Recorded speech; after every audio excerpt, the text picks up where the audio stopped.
Good evening, board members. I am here as an advocate for critical thought. Masks cause harm. You may not want to hear it, but it's true. Even well-known brand Colgate knows it. In fact, Colgate has devoted an entire section of its website to it. Mask mouth, Colgate says, is caused by disrupted breathing patterns, dehydration, and recycled air, which increases the chance of oral infections and bleeding gums. And while these dental hazards are cause enough for concern, it's the disrupted breathing patterns first mentioned that is most alarming. In regard to this disrupted breathing, Colgate references a study conducted by PN Medical in partnership with the Mayo Clinic.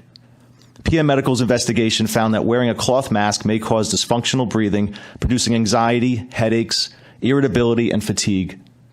They've also found that the effects of improper breathing on the brain can negatively affect cognitive function, memory, and attention.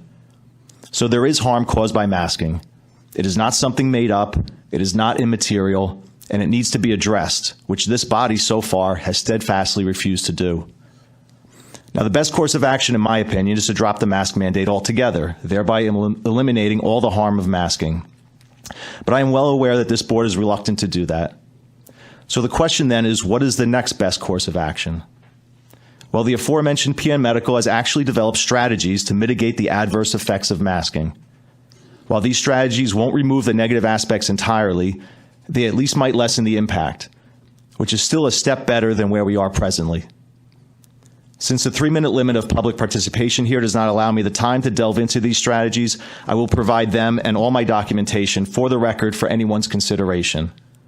Yes, anyone's, because these strategies are not just for children, but are appropriate for anyone subject to masking or who may choose to mask willingly. I'm providing them for everyone's benefit, even those who I disagree with. I will say, though, that while I'm interested in finding solutions like these to help work through the issues that confront us, what I've presented here tonight is ultimately a critique of this board and of the superintendent for not adequately researching and getting such easily available information out to parents and their children.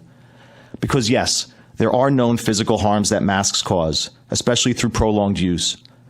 And knowledge of these harms should be shared with the parents and children of Enfield schools as required by the FDA emergency use authorization on masks that I spoke of last meeting.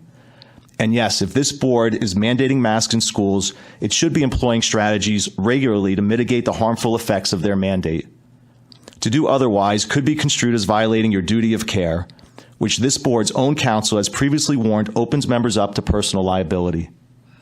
So you can no longer plead ignorance. You can no longer laugh it off as the wild imaginations of a few local residents. You can no longer say there's nothing you can do. Your policy harms children, and you need to do something about it. Thank you.